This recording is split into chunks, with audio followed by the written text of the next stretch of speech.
আজকে আমি আপনাদেরকে কাঁকরোলের রেসিপি করে দেখাবো। এই রেসিপিটা করার জন্য আমি নিয়েছি 4টে কাঁকরোল। আর এই 4টে কাঁকরোলকে আমি কিছুক্ষণের জন্য প্রথমে জলে ভিজিয়ে রেখেছিলাম।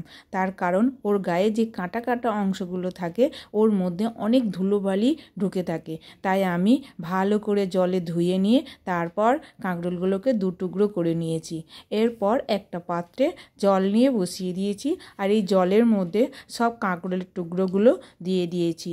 এরপর আমি দিয়ে দেব পরিমাণ মতো লবণ আর দিয়ে দেব হলুদ। তারপরে একটু জলে নাড়াচাড়া করে নিয়ে এটাকে আমি 5 মিনিটের মতো সেদ্ধ করতে দেব। 5 মিনিট পরে আমি দেখে নেব এটা সেদ্ধ হয়েছে কিনা। এরপর আমি একটা পাত্রে সব কাঁকরোলগুলোকে জল থেকে ছেঁকে তুলে নিয়েছি। তারপর ঠান্ডা হওয়ার পরে আমি কাঁকরোলগুলোর মধ্যে থেকে যে বীজগুলো থাকে সব বীজগুলোকে বার করে নিয়েছি।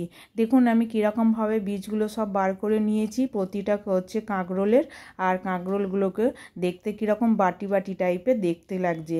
এরপর আমি এই বীজগুলোর মধ্যে থেকে যে শক্ত বীজগুলো আছে এই শক্ত বীজগুলোকে সব বাদ দিয়ে দেব। তবে আপনারা যখন কাঁকরোল নেবেন তখন অবশ্যই একটু নরম কাঁকরোল দেখে নেবেন। তো আমি এই শক্ত বীজগুলো বার করে দিয়ে ফেলে দিচ্ছি। তারপর আমি এই বীজগুলোকে মিক্সি করে নেব। তো এর জন্য আমি কিছু পরিমাণ ছোলার ডাল ভিজিয়ে রেখেছিলাম। তো এই ছোলার ডালের সঙ্গে এই বীজগুলোকে একসঙ্গে দিয়ে আমি মিক্সি করে নেব। তো আমি মিক্সি করে নিয়েছি ছোলার ডালের সঙ্গে আর এই বীজগুলোকে। তারপর একটা পাত্রে আমি কিছু মশলা করে নেব। তো আমি একটা পাত্র নিয়েছি, এর মধ্যে দিয়েছি সামান্য একটু জল, আর জলের মধ্যে 2 চামচ জিরে গুঁড়ো আর 2 চামচ ধনে গুঁড়ো আর পরিমাণ মতো লঙ্কা গুঁড়ো দিয়ে এটাকে আমি একটা জলে গুলিয়ে রেখেছি। তার কারণ মশলা আগে থেকে জলে ভিজিয়ে থাকলে সেটা আরও ভালো হয়। এরপর আমি কড়াইয়ে তেল দিয়ে দিয়েছি, তেলটা গরম হয়ে গেছে আর এই গরম তেলের মধ্যে দিয়ে দিয়েছি শুকনো লঙ্কা, কালো জিরে আর সামান্য একটু মেথি আর একটু হচ্ছে চিনি। তারপর একটু নাড়াচাড়া করে এর মধ্যে আমি দিয়ে দিয়েছি আদা বাটা। আদা বাটাটা একটু নাড়াচাড়া করার পর দিয়ে দিচ্ছি কাঁচা লঙ্কা বাটা। কাঁচা লঙ্কা বাটাটাও একটু নেড়ে চেড়ে এর মধ্যে যে মশলাটা করে রেখেছি সেই মশলাটা এর মধ্যে ঢেলে দিয়েছি। তারপর এই মশলাটাকে আমি ভালো করে ভেজে নিচ্ছি। তো এই মশলাটা আমি ভালো করে ভেজে নেওয়ার পরে যে ডালের বাটাটা আমি করে রেখেছি সেটাকে আমি এই মশলার মধ্যে দিয়ে দিয়েছি। দিয়ে এটাকে আমি ভালো করে এটাকে আমি ভেজে নেব। তো এই মশলাটার সঙ্গে আমি ডালটা ভালো করে নাড়াচাড়া করে নিচ্ছি। আর এই পুরটা আমি যে করছি এই পুরটা আমি লো ফ্লেমে এই পুরটা করছি। এরপর আমার পুরটা হয়ে গেছে। তারপর শেষে আমি দিয়ে দেবো একটু 2 চামচ ঘি আর দিয়ে দিচ্ছি ভাজা মশলা। ভাজা মশলা বলতে আমি করেছি এখানে একটু জিরে আর ধনেকে গরম করে নিয়েছি, তার সঙ্গে দিয়েছি একটা তেজপাতা আর 2টো শুকনো লঙ্কা। এগুলোকে আমি শুকনো খোলায় ভেজে আর গুঁড়িয়ে নিয়েছি। তারপর এই পুরটাকে আমি একটা পাত্রে নিয়ে ঠান্ডা করতে দিয়েছি। ঠান্ডা হয়ে গেলে আমি কি করব, এই যে কাঁকরোলের যে বাটির মতো দেখতে হয়েছে ওর মধ্যে ওই পুরগুলোকে আস্তে আস্তে করে ভরে দেব। তবে সাবধানে ভরতে হবে যাতে এই বাটিগুলো ভেঙে না যায়। তো আমি প্রথমে কীরকম করে কি পুরগুলো ভরে নিচ্ছি সেটা তো আমি দেখিয়েই দিচ্ছি। তো আমার একটা এইভাবেই আমি পুর ভরে নিয়েছি। এরপর আমি আরও একটা পুর আমি ভরে নেব। তো এইভাবে আমি প্রতিটা কাঁকরোলের বাটিগুলোর মধ্যে পুর ভরে নেব। দেখুন আমি আস্তে আস্তে করে কীরকম সব কাঁকরোলের মধ্যে পুরটা ভরে দিয়েছি। তো আমার সব কাঁকরোলের মধ্যে সব পুর ভরা হয়ে গেছে। এবার আবারও একটা পাত্রের মধ্যে লঙ্কা, জিরে, ধনে আর হলুদ দিয়ে আমি মশলাটাকে একটু ভিজিয়ে রাখলাম। তারপরে কড়াইয়ে তেল দিয়ে দিয়েছি। তেলটা গরম হলে আমি আস্তে আস্তে করে কাঁকরোলগুলো ছেড়ে দেবো। তো আমার তেলটা গরম হয়ে গেছে।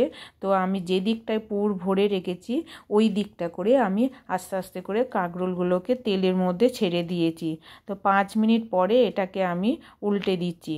5 মিনিট পরে একটা সাইড কিছু অংশ হয়েই গেছে। তো এইভাবে আস্তে আস্তে করে আমি সব কাঁকরোলগুলোকে তেলের মধ্যে উল্টে দেব। তো সব কাঁকরোলগুলো আস্তে আস্তে করে আমি উল্টেই দিচ্ছি। তো আমার সব কাঁকরোলগুলো এইভাবেই ভেজে নিতে হবে। কাঁকরোলগুলোকে সবগুলোই আমি উল্টে দিয়েছি। তো এবার আবারও আমি কিছুক্ষণ এটাকে ভাজতে দেব।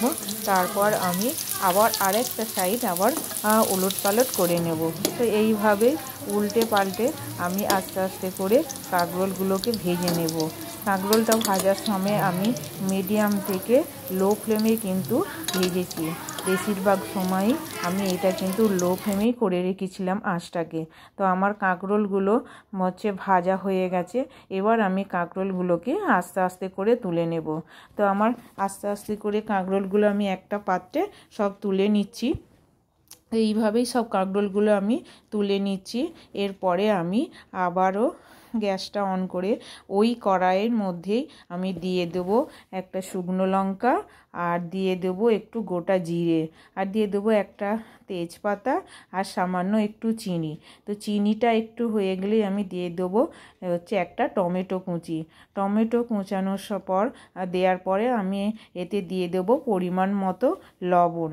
দিয়ে এটাকে আমি ভালো করে একটু নাড়াচাড়া করে নেব। লবণটা দেওয়ার পরে টমেটোটা একটু নরম হয়ে যাবে। আর টমেটোটা ভাজা হয়ে গেলে এর মধ্যে দিয়ে দিচ্ছি আমি আদা বাটা। তা আদা বাটাটা আমি বেশি আদা ভাজবো না, একটু এদিক ওদিক নাড়াচাড়া করার পরে যে মশলাটা আমি ভিজিয়ে রেখেছিলাম সেটা আমি এবার এই আদা বাটার মধ্যে দিয়ে দেবো। এবার এই মশলাটাকে আমি ভালো করে নাড়াচাড়া করে নিচ্ছি। মশলাটা ভাজা ভাজা হয়ে গেলে ওপর থেকে যখনই তেলটা ছাড়বে তার মধ্যে আমি দিয়ে দেবো কাঁচা লঙ্কা বাটা। কাঁচা লঙ্কা বাটা দেওয়ার পরে আমি দিয়ে দেবো একটু গরম মশলা।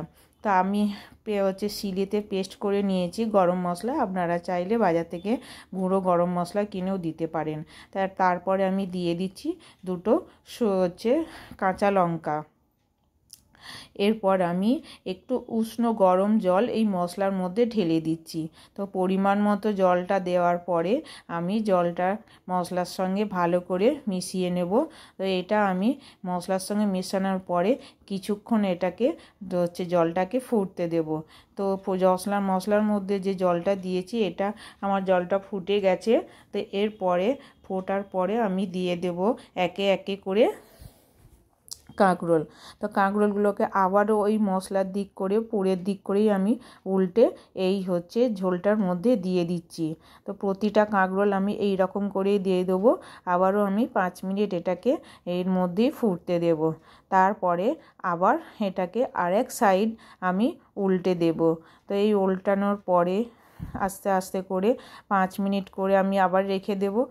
তারপরে আবারও আমি ওলট পালট করে নেব। এই কাঁকরোলের এই নিরামিষ রেসিপিটা খুবই সুন্দর খেতে হয়।